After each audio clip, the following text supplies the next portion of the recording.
Hello again, everyone. This is Bionic Slime. I'm your online voice for reviews of your choice, and this is another installment of BS Reviews. Today, I will be reviewing the dark, violent, bloody, and oh so gory ninja film known as, well, Ninja Assassin. Ninja Assassin is brought to you by Warner Bros. Pictures. It was directed by James McTeigue, who also made such films as The Invasion and one of my personal favorite films of all time, V for Vendetta. It was co-written by Matthew Sand and J. Michael Straczynski and stars the likes of Rain, that's all he's known as Rizzo, Naomie Harris as Mika, Ben Miles as Maslow, Sho Kosugi as the head Ozunu, and Anna Sawai as Kiriko. The plot of Ninja Assassin. Ninja Assassin is set pretty much in what it kind of sounds like. There's a clan of ninja assassins where every pupil who has been recruited into this clan has been trained to be absolutely secret, silent, and above all else, an ultimate perfect killing machine. But when the finest pupil, Rizzo, defects from his family clan because he disagrees with their treatment of a girl he likes, known as Kiriko, he rebels against the ninja clan and then starts an all-out war against those who have raised him. Also getting mixed up in this is a Europol agent, Mika, and her boss Maslow, who has discovered that key political figures and people are being killed by these ninjas. And despite the fact that people don't want to believe that ninjas actually exist, she gets roped into this with Rizzo, and they must now work together in order to stop the ninja clan, as well as for Rizzo to get his revenge on what happened to his beloved Kiriko. Review the plot. Ninja Assassin pretty much doesn't really have much of a plot. I mean, there are video games about ninjas that have more plot subtext than this. This movie really made no mystery about what it was supposed to be was about. And it's not bad in that sense. I mean, there are certain movies you see for certain reasons, and this was pretty much just a ninja movie. It's all you wanted to see is ninja action, so the plot pretty much takes a back burner. It actually spends a little too much time on the story because there's a lot of flashbacks in the film that revert back to Rizzo's training as a child. And while some of this was, indeed shocking because you see how brutal the training is and just how intense it is, at times it seemed like it dragged on too much. So if anything, the movie actually had too much story and not enough on the actual real focus, which was the ninja action.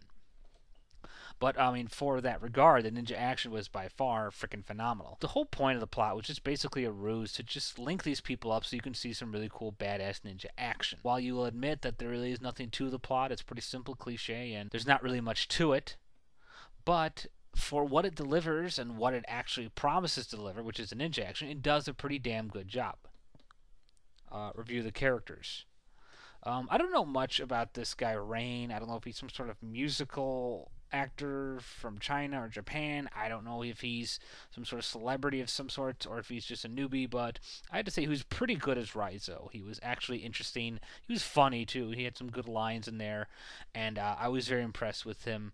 At least from the action standpoint. I mean, he's not bad. He pretty much serves his purpose in the film. Naomie Harris seems kind of to be put in there just to add the other human element to the film.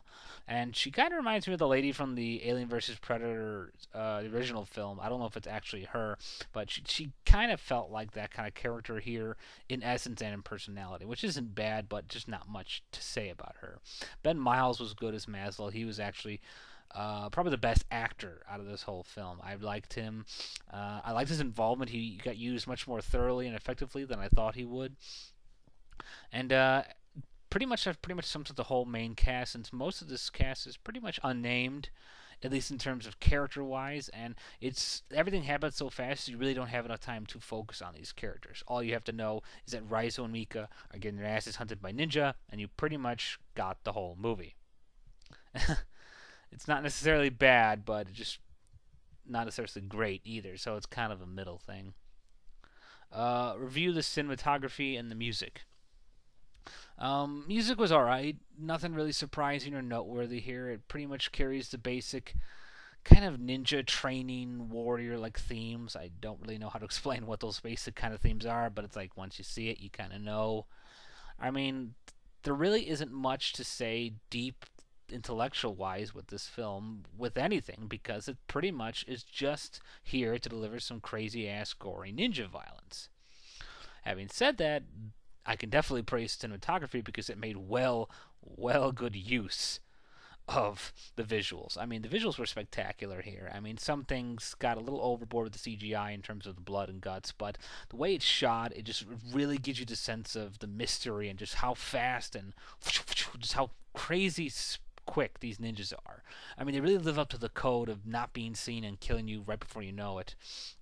And the cinematography really enhances the lethality of these attacks, makes it much more intense and freaky, particularly with the weapons when they're flying. Like towards the end, there's an excellent sequence where these ninjas are being shot at by a bunch of tanks who are invading a temple. Then you got this one scene where they're really good scene where they're fighting actually on the highway and cars coming at them, and the camera really does a good job of following up with everything, so you constantly are made aware of the action, even though if you don't know entirely what's always going on all the time.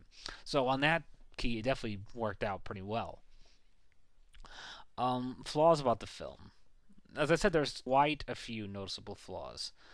I mean, you got the unfortunate lack of storyline. I mean, it's pretty basic, slim pickings. There's nothing here that's actually interesting, or at least not that deep. I mean, you're not supposed to put that much thought into it, but at times, even films that have had weak storylines before have made it at least a little bit more interesting than what this one did. No one really stands out here as far as characters, personalities, or actor, or music. It's pretty much a cheap excuse to have ninja blood and guts being thrown at your head.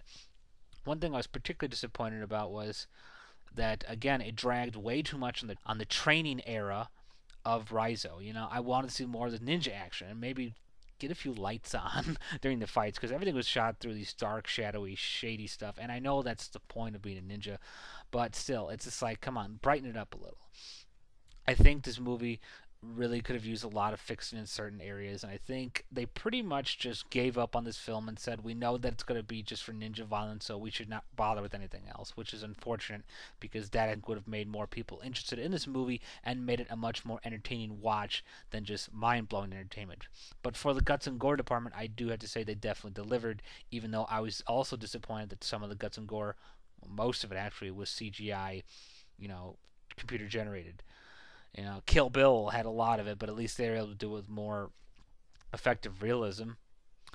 Final wrap up: Ninja Assassin is a pretty much straightforward ninja action movie. It fails to deliver on all pretty much other logical points. There's not much of a deep characterization or storyline or music. There's not really much going on with this film other than crazy ninjas beating the shit out of each other and slicing each other into chop suey.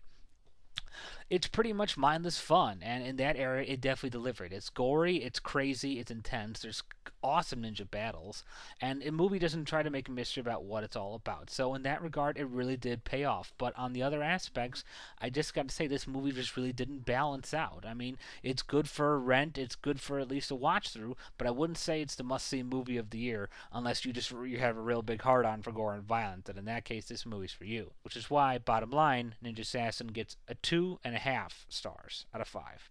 Well, that's all for now. This has been Bionic Slime for BS Reviews. Thank you all for listening, and bye for now.